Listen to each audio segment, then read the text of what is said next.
여러분의 얼굴 다시 뵙게 되니 반갑고, 또 앞으로 몇 주간, 한 6주 정도 될 것 같은데요. 6주간 계속해서 말씀을 나눌 수 있게 되어서 참 감사하기도 합니다. 최 목사님께서 제게 설교를 부탁하시면서 주제별로 하든지 혹은 성경 중에 한 권을 택해서 하든지 마음껏 하시라 이렇게 말씀을 하셔서 제가 많이 생각한 끝에 성경 중 한 권을 택해서 강해를 하기로 그렇게 생각을 했습니다. 그래서 택한 성경이 바로 빌립보서입니다. 빌립보서라는 제목은 그 빌립보라는 교회에 세워진 교회 교인들에게 보낸 편지에서 이 제목이 나왔습니다.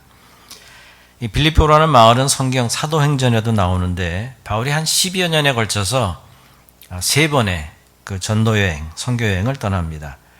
그 두 번째 선교여행 때 바로 이곳 빌립보에 와서 교회를 세우게 되는데, 첫 번째 선교여행 때는 우리는 지역 잘 모르겠지만 하여튼 성경에 보니까 갈라디아 지역과 부르기아 지역 교회들을 이렇게 그 선교여행을 했고, 또 그 교회 그쪽 지역에 교회를 세웠습니다. 그래서 두 번째 선교여행 때도 첫 번째 선교여행 때 세웠던 그 갈라디아 또 부르기아 지역 교회들을 쭉 돌아본 다음에 바울이 좀 더 지역을 좀 넓혀서 이번엔 소아시아 쪽에 좀 복음을 전하려고 했지만 이게 뜻대로 되지 않았습니다. 성경에 보니까 성령께서 그 일을 막으셨다 그렇게 기록이 되어 있습니다. 할 수 없이 바울은 그 흑해 쪽 비두니아 지역의 선교를 생각을 하고 무시아라는 지방에 도착을 했는데 이 흑해 쪽 그 선교도 또 뜻대로 되지 않았습니다. 역시 성경에는 예수의 영이 그 길을 허락지 않았다 그렇게 말씀하고 있습니다. 결국 이 북쪽 지역의 선교를 포기한 바울은 다시 이제 서쪽으로 발걸음을 돌리게 되는데 계속 걷고 또 걸어서 드디어 거대한 바다인 에게해를 만나게 됩니다. 그곳이 바로 드로아라는 작은 항구 도시였습니다. 드로아는 지금은 알렉산드리아 트로아라는 이름의 유적지로만 남아있는 아주 작은 항구 도시인데 이제 항만은 없어지고 깨어지고 부서진 유적들만 남아있지만 아마 바울에게는 이 도시가 잊지 못할 도시였을 것입니다. 바울은 이 드로아 항에서 그 에게해를 이렇게 바라보면서 아마 깊은 생각에 잠겼을 것입니다. 그리고 주님, 이제 어디로 제가 가야 되겠습니까? 종에게 길을 좀 보여주십시오 하고 기도했을 것입니다. 근데 그날 밤에 바울에게 환상이 나타납니다. 그리고 그 환상 속에서 한 사람이 나타나서 마게도냐로 건너와서 우리를 좀 도와주십시오 라는 이 말을 듣게 됩니다. 잠에서 깨어난 바울은 그 즉시 마게도냐로 떠날 차비를 합니다. 그들에게 복음을 전하는 것, 이것이 하나님의 뜻이다 확신을 했던 바울은 이제야 주 예수님께서 마게도냐로 가는 길을 열어주셨다 이렇게 믿었습니다. 그리고 그 믿음이 바울을 오늘의 바울로 만들어 주었습니다. 그러니까 아시아의 복음이 드디어 이제 유럽으로 들어가게 된 것입니다. 마게도냐라는 지방은 지금의 그 그리스의 그 북쪽 지역, 북부 지방에 속한 곳인데 바울 당시에는 이 그리스가 남쪽과 북쪽으로 이렇게 나누어져 있었는데 남쪽은 아가야 지방이라고 불렀고 북쪽은 마게도냐라고 불렀습니다. 그 아가야 지방의 중심 도시는 우리가 잘 아는 아덴이었고 또 이 북쪽 마게도냐 지방의 중심 도시는 역시 우리가 잘 알고 있는 데살로니가였습니다. 그래서 우리가 잘 아는 데살로니가 전서와 후서는 바로 이곳 데살로니가 교회에 보낸 바울의 편지입니다. 바울이 가만히 생각을 하니까 이 두 곳 중에 어디를 먼저 가야 될까? 아가야를 먼저 가야 될까? 마게도냐를 먼저 가야 될까? 이렇게 아마 고민을 했을 것입니다. 하지만 그 두 곳 중에서 먼저 마게도냐 지방을 선택을 하게 됩니다.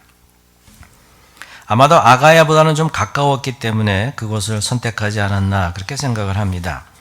바울은 실라, 두 번째 선교여행 때 같이 동력으로 시작을 했던 실라와 그 다음에 디모데, 선교 여행 중간에 합류한 디모데, 그리고 아마 어쩌면 이 사도행전을 기록한 누가, 이렇게 네 사람과 함께 드로아 항에서 배를 타고 사모드라게라는 섬에 도착을 하게 되는데 다시 또 그 섬에서 배를 타고 마게도냐 지방에 도착을 합니다. 그래서 첫 번째로 도착한 곳이 바로 네아폴리라는 곳이었습니다. 네아폴리는 뉴시티, 새로운 도시라는 이름의 항구였는데 지금은 이 이름이 없어졌다 그럽니다. 지금은 이 이름이 없어지고 카발라라는 이름으로 불리고 있습니다. 하지만 바울은 이곳 네아폴리에 머물지 않고 곧장 북쪽으로 계속 걸어갑니다. 거기서 한 10마일쯤 떨어진 곳인데 계속 걸어가면, 쉬지 않고 걸어가면 한 4시간쯤 걸리는 곳입니다. 그 4시간쯤 걸리는 거리 한 도시에 도착을 하는데 그 도시가 바로 빌립보였습니다.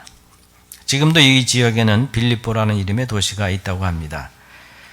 네아폴리를 떠나서 이 빌립보에 머문 바울은 이제 신라와 함께 첫 안식일을 맞게 됩니다. 혹시 이곳에도 유대인들이 모여서 기도하는 곳이 있지 않을까 이렇게 찾다가 그 빌립보 성 바깥 지역을 흐르는 한 강변을 찾게 되는데 마침 그곳에 한 무리의 여성들이 모여 있었습니다. 바울은 그들에게 예수 그리스도를 전합니다. 여기서 복음을 들은 사람들 중 한 사람이 바로 루디아였습니다. 그는 아시아의 두아디라 출신이었는데 사업을 위해서 그 아시아인 고향을 떠나서 유럽인 빌립보에 머물고 있었습니다. 이미 오래전부터 하나님을 경외하던 이 루디아는 바로 그 자리에서 복음을 받고 온 가족들과 함께 세례를 받습니다. 이후 루디아는 바울에게는 둘도 없는 귀한 동역자가 되고 그의 집은 빌립보의 예배 처소가 됩니다. 빌립보에서 이런 행복한 이야기만 있었던 것은 아닙니다.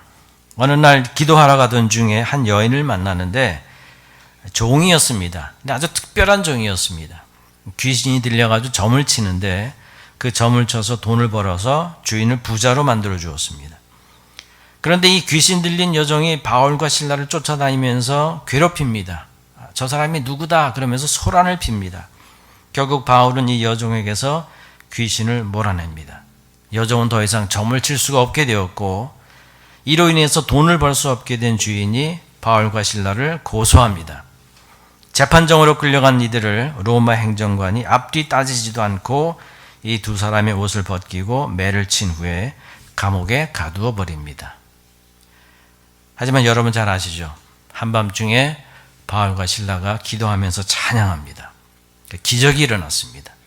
땅이 흔들리고 감옥의 문이 열렸습니다. 이에 놀란 간수가 죄수들이 모두 도망친 줄 알고 스스로 자살하려고 하다가 바울과 실라가 여전히 감옥에 있는 것을 알게 되면서 그의 마음이 복음을 향해서 열리게 됩니다. 그날 밤 간수는 바울과 실라를 자기 집으로 모셔서 아주 극진하게 대접을 하고 밤 늦게까지 복음을 듣습니다. 그렇게 해서 온 가족의 세례를 받으면서 역시 교회의 교인이 됩니다. 여러분, 이렇게 해서 생긴 것이 바로 빌립보 교회입니다. 소위 개척 멤버라고 합니다. 루디아 가족과 빌립보 감옥 간수의 가족과 그리고 귀신 들려서 점을 치던 여종, 이들이 바로 빌립보 교회의 개척 멤버였습니다. 그러니까 유대인과 헬라인, 종과 자유인, 부자와 가난한 자, 힘 있는 자와 하층민까지 모두가 함께 이룬 교회였습니다. 루디아는 당대 최고의 옷감을 팔던 부자였습니다. 성경에는 그저 자색 옷감 장사다 이렇게 표현하고 있지만 바로 이 자색 옷감이 당대 최고급 옷감이었습니다. 그러니까 왕이나 부자들만 걸칠 수 있는 그런 최고급 의류였습니다.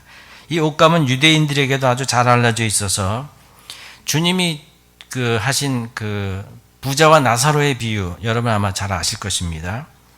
그 부자와 나사로의 비유에서 주님은 한 부자를 이렇게 표현하셨는데, 한 부자가 있는데 자색 옷과 고운 베옷을 입고 호화롭게 즐기더라 이렇게 표현하셨습니다.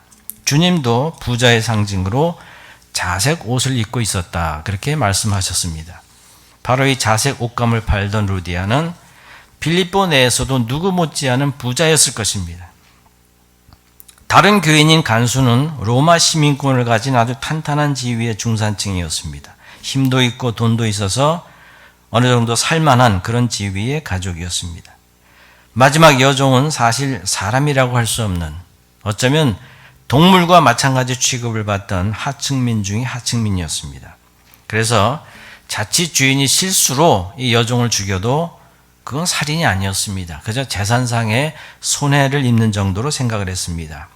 그에게는 아무 권리도 재산도 삶도 없었습니다. 하지만 이 여종 역시 빌립보 교회의 개척 멤버였고 이것이 바로 빌립보 교회의 처음 모습이었습니다. 흔히 빌립보서는 가장 뛰어난 것에 관한 편지다 그렇게 표현합니다. 하지만 이보다 더 빌립보서의 특징을 나타내주는 표현은 기쁨의 편지입니다. 특히 기쁨에 대해서는 다른 편지와는 격이 다릅니다. 기뻐하라. 기뻐하라. 다시 말하노니 기뻐하라. 왜 자꾸 기뻐하라는 말을 써서 수고를 더하느냐. 그저 한 번만 써도 되지 않냐. 하지만 내게는 이게 전혀 수고로운 일이 아니다. 몇십 번, 몇백 번을 더 써도 전혀 수고롭지 않다. 왜냐하면 너희가 진짜 그리스도인이라면, 너희가 진짜 그리스도 안에서 살아간다면 너희는 기뻐하고 또 기뻐해야 하니까 그렇다. 이것이 빌립보서에서 바울이 교인들에게 몇 번이고 강조한 말씀입니다. 기뻐하라. 기뻐하라. 내가 다시 말하노니 기뻐하라. 앞으로 몇 주에 걸쳐서 이 빌립보서를 함께 읽으며 그 안에 담겨있는 바울의 가르침과 성경의 가르침을 나누고자 합니다. 신학자들에 따르면 이 빌립보서가 62년에서 64년 사이에 기록되었을 것이라고 합니다. 지금은 2025년입니다. 무려 2000년 가까이 세월이 흘렀지만 이 성경의 가르침은 오늘날에도 여전히 유효합니다. 성경의 빌립보 교회는 이미 오래전에 없어졌습니다. 여러분 지금 빌립보에 가면 바울이 세운 빌립보 교회는 없어졌습니다. 그러나 센 라파엘 교회는 지금 여기에 있습니다. 그래서 빌립보서는 빌립보서일 뿐만 아니라 센 라파엘서이기도 합니다. 오늘 센 라파엘 교회에서 신앙생활을 하는 여러분들이 바울이 우리에게 보내준 편지구나 이렇게 생각을 하고 이 편지를 읽고 묵상하고 기도하고 실천할 수 있게 되기를 저는 바랍니다. 오늘 그 첫 시작으로 먼저 센 라파엘서 1장 1절과 2절을 제가 한번 읽어보겠습니다. 그리스도 예수의 종 바울과 디모데는 그리스도 예수 안에서 센 라파엘에 사는 모든 성도와 또한 장로들과 집사들에게 편지하노니 하나님 우리 아버지와 주 예수 그리스도로부터 은혜와 평강이 너희에게 있을지어다. 오늘 인사말에서 바울은 자신을 예수님의 종이라 그렇게 표현을 했습니다. 반면에 빌립보 교회, 센 라파엘 교회 교인들을 바울은 성도라고 표현했습니다. 헬라어로는 하기오스, 영어로는 세인트, 한국어로는 성도입니다. 거룩한 사람들입니다. 우리가 성도라고, 우리가 세인트라고 난 아닌데 아마 이렇게 생각하시는 교인도 있을 것입니다. 나같이 엉망진창인 사람이 무슨 세인트야. 뭐 착하지도 않고 뭐 사랑도 없고 희생하지도 않고 도덕적으로도 깨끗하지도 못하고 생각이나 행동이 다 더러운데 내가 무슨 세인트야. 아마도 이렇게 생각하실 것입니다. 하지만 여기서 바울이 우리를 성도라고 부른 이유가 딱 한 가지 있습니다. 그것은 우리가 그리스도 예수 안에 있으면 성도입니다. 내가 예수님 안에 있으면 나는 세인트입니다. 나는 성도입니다. 내가 나 스스로를 생각해도 개차반이지만 그럼에도 내가 그리스도 예수 안에서 살아가고 있다면 나는 성도입니다. 나는 세인트입니다. 바울은 다른 무엇보다도 이 세인트라는 말을 참 많이 썼습니다. 사실 성경에 그리스도인, 크리스천이라는 말은 딱 3번밖에 안 나옵니다. 사도행전에서 2번 나오고 또 베드로전서에서 1번 나옵니다. 하지만 성도라는 말은 수없이 많이 나옵니다. 바울은 우리를 세인트라고 불렀습니다. 우리가 그리스도 예수 안에 있는 한 우리는 성도입니다. 우리는 세인트입니다. 우리는 하나님께서 특별히 선택하시고 부르시고 그리스도 예수 안에서 살아가게 된 성도입니다. 그러니까 여러분 성도답게 살아야 됩니다. 내가 성도라는 걸 자꾸 잊고 사니까 성도답게 살지 못합니다. 나 같은 게 무슨 세인트야. 자꾸 이런 생각을 하니까 세인트답게 살지 못합니다. 센 라파엘 교회 교인 여러분, 라파엘만 센이 아닙니다. 여러분 한 분 한 분이 센입니다. 오늘 말씀에서 바울은 세인트 바울이 어떻게 성도답게 사는지를 보여줍니다. 이 빌립보서는 바울이 로마 감옥에 있을 때 쓴 편지입니다. 그걸 알 수 있는 게 바울은 이 편지에서 여러 번 내가 매여 있다 이렇게 말씀합니다. 그 군인들에게 매여 있다고 말합니다. 바울이 굳이 매여 있다고 말을 한 이유가 있습니다. 사도행전에 보면 바울은 모두 4번 감옥에 갇힙니다. 첫 번째가 바로 이 빌립보이고, 두 번째가 예루살렘, 세 번째는 가이사랴, 그리고 마지막이 로마입니다. 그런데 감옥에 갇혀 있는 모습이 빌립보와 로마가 좀 다릅니다. 빌립보에서 감옥에 갇힌 바울의 모습을 사도행전은 이렇게 전합니다. 깊은 옥에 가두고 그 발을 착고에 든든히 채웠더니 그랬습니다. 그러니까 두 발을 착고에 든든히 채운 다음에 깊은 감옥에 가두었다고 했습니다. 사실 이 모습이 가장 전형적인 로마 감옥의 모습입니다. 그러나 로마의 경우에는 좀 달랐습니다. 로마에서 감옥에 갇힌 바울의 모습입니다. 역시 사도행전에 나오는데 바울에게는 자기를 지키는 한 군인과 함께 따로 있게 허락하더라. 바울이 온 이태를 자기 셋집에 머물면서 자기에게 오는 사람을 다 영접하고 하나님의 나라를 전파하며 주 예수 그리스도에 관한 모든 것을 담대하게 거침없이 가르치더라. 좀 많이 다르죠. 바울이 로마에서는 이태, 그러니까 2년 동안 자기 셋집에 머물렀다고 했습니다. 깊은 감옥이 아니라 월세를 내고 집 하나를 렌트했다는 것입니다. 뿐만 아니라 누구든지 그 집에 오는 사람은 거리낌 없이 만날 수 있었고 그 안에서 복음을 마음껏 전할 수 있었다는 것입니다. 그런데도 왜 매여 있다고 했을까? 비록 자기 돈을 내고 사는 셋집이었지만 그 집 바깥으로 나갈 수는 없었습니다. 로마를 떠날 수는 없었습니다. 그리고 이미 앞에서 읽은 것처럼 군인 한 사람이 같이 있었는데 바울과 이 군인이 같이 수갑을 차고 있었습니다. 그러니까 바울의 한 팔과 군인의 한 팔을 사슬로 이렇게 묶어 놓은 것입니다. 그래서 바울은 자신이 매여 있다고 했습니다. 하지만 로마 병사 입장에서는 24시간 내내 이 바울과 같이 있을 수는 없었습니다. 그래서 한 사람당 6시간씩 같이 있었는데 그러다 보니까 하루에만 병사 4사람이 번갈아 가면서 바울과 함께 있게 되었습니다.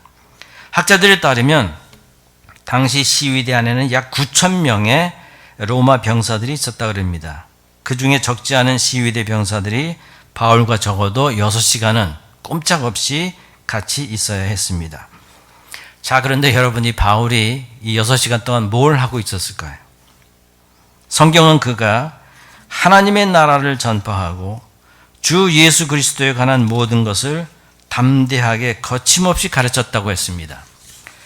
자, 이제 이 바울과 한 짝이던 이 로마 병사, 그 6시간 동안 어땠을까 생각해 봅니다. 아마 죽을 맛이었을 것입니다. 바울이 전하는 복음을 정말 듣기 싫어도 어쩔 수 없이 들어야 했습니다. 귀를 막고 싶어도 막을 수가 없었을 것입니다. 그래서 요즘 한국의 아이들 말처럼 정말 귀에서 피가 날 정도로 그렇게 복음을 들었을 것입니다. 이쯤 되면 누가 죄인인지 누가 벌을 받고 있는지 궁금해질 정도입니다. 그렇습니다. 바울은 지금으로 말하면 가택연금 상태로 2년을 보낸 것입니다. 자, 이쯤에서 우리는 바울이 어떤 사람이었을지 궁금합니다. 여러분에게는 성경에 등장하는 바울이 어떤 사람으로 느껴지십니까? 늘 무언가에 쫓기듯 두려워하고 뭔가 좀 주눅이 들어있고 늘 표정이 어둡고 창백한 그런 사람으로 느껴지십니까? 물론 성경에는 이런 바울의 모습도 있습니다. 그러나 일반적으로 바울은 그런 사람이 아니었습니다. 특히 여기 빌립보서에 등장하는 바울의 모습은 그렇습니다. 바울은 아주 밝고 쾌활한 사람이었습니다. 특히 그런 매사에 낙관적이고 확신에 차 있는 그런 사람이었습니다. 어떤 상황, 어떤 형편, 어떤 일을 만나든지 그는 결코 기가 죽지 않았습니다. 우리 그리스도인들도 좀 그래야 하지 않을까 싶습니다. 그래서 바울은 빌립보 교인들에게 여러분 나를 좀 본받으십시오 이렇게 권면했던 것입니다. 우리가 그래도 성도인데 뭔가 믿음 없는 사람들하고는 달라야 하지 않겠습니까? 주님은 우리에게 묻습니다. 그리스도인이라는 당신의 인생은 믿음 없는 이들과 어떻게 다릅니까? 저는 가끔 진짜 그리스도인, 참 성도를 만나는 것을 축복이라고 생각합니다. 혹시 여러분도 그런 사람을 만난 적이 있습니까? 말 그대로 사람을 낚는 그런 그리스도인을 만나면 우린 절대 그를 잊지 못할 것입니다. 반대로 누군가가 우리를 만났을 때 그들이 참 그리스도인 진짜 성도를 만났다라고 생각한다면 얼마나 좋겠습니까? 저는 이 교회에도 그런 분들이 많이 계실 것이라고 믿습니다. 밤낮 로마 병사에게 묶여 사는 바울이었지만 그에겐 꿈이 있었고 소망이 있었습니다. 바로 땅끝까지 복음을 전하는 일이었습니다. 당시 바울에게는 그 땅끝이 서바나, 지금의 스페인이었습니다. 하지만 지금 현실은 어떻습니까? 기약이 없는 감옥 생활입니다. 하루하루 아무 변화가 없습니다. 소망 없이 어둡고 침울한 삶을 살아야 했을지도 모릅니다. 그 길고 지루한 감옥 생활이 벌써 몇 년째입니까? 예루살렘에서 체포된 이후에 벌써 3년이 훌쩍 지나고 이제 4년째일지도 모릅니다. 그러나 바울은 달랐습니다. 그는 참 그리스도인 진짜 성도였습니다. 요즘 아이들은 진짜를 찐이라고 표현을 한다 그럽니다. 바울은 참 그리스도인 찐 성도였습니다.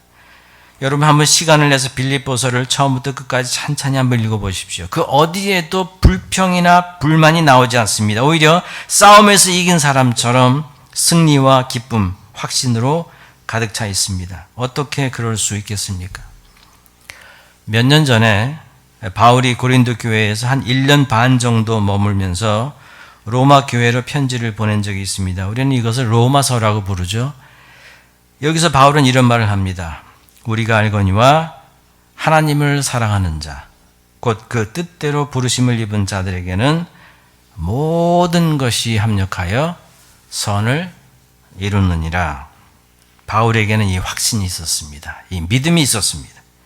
지금 자신 주변에서 벌어지고 있는 모든 일이 그를 방해하고 그의 길을 가로막고 마치 싸움에서 진 것처럼 보여도 실은 그 모든 것으로 결국 하나님의 목적을 이룰 것이라 그렇게 믿었습니다. 그리고 지금 자신에게서 일어나고 있는 일들을 통해서 그 믿음이 이루어지고 있다고 말합니다. 바울은 자신과 같이 매여 있는 그 시위대 병사들에게 복음을 전할 수 있었습니다. 찾아갈 필요도 없습니다. 그저 6시간만 되면 또 새로운 병사가 찾아옵니다. 이 얼마나 놀라운 기회입니까? 그리고 놀랍게도 이 시위대 병사들을 통해서 가이사 집에도 복음이 전해졌습니다. 가이사 집이란 로마 황제의 그 가이사의 가족들을 뜻합니다. 이 사실을 우리는 빌립보서의 마지막 인사말에서 확인할 수 있습니다. 모든 성도들이 너희에게 문안하되 특히 가이사의 집 사람들 중 몇이니라. 생각조차 못했던 일입니다. 로마 황제 집안에 속한 사람들 중 몇이 예수 그리스도를 받아들인 것입니다. 하지만 이런 바울을 싫어하고 또 질투하는 사람들도 있었습니다. 그들은 유대인이 아니었습니다. 유대계 그리스도인들도 아니었습니다. 거짓 교사, 거짓 선지자들도 아니었습니다. 그들도 모두 예수 그리스도를 전하고 복음을 가르쳤습니다. 그들도 참 그리스도인 찐 성도였습니다. 다만 딱 한 가지 다른 건 이들이 바울을 싫어하고 질투하고 미워했다는 것입니다. 그렇습니다, 여러분. 찐 성도도 누군가를 싫어하고 미워하고 또 질투할 수도 있습니다. 어쩌면 이들은 바울보다 좀 먼저 로마에 들어와서 복음을 전하던 전도자들이었을 것입니다. 그동안 전도자로 활동하면서 로마 교인들에게서 누리던 특권이나 혜택이나 존경, 대접 이런 게 있었을 겁니다. 그런데 바울이 로마에 들어오면서 판이 바뀌었습니다. 여기저기서 바울만 이야기합니다. 굴러온 돌이 박힌 돌을 뺀다는 말처럼 들어온 바울로 인해서 로마가 들썩거립니다.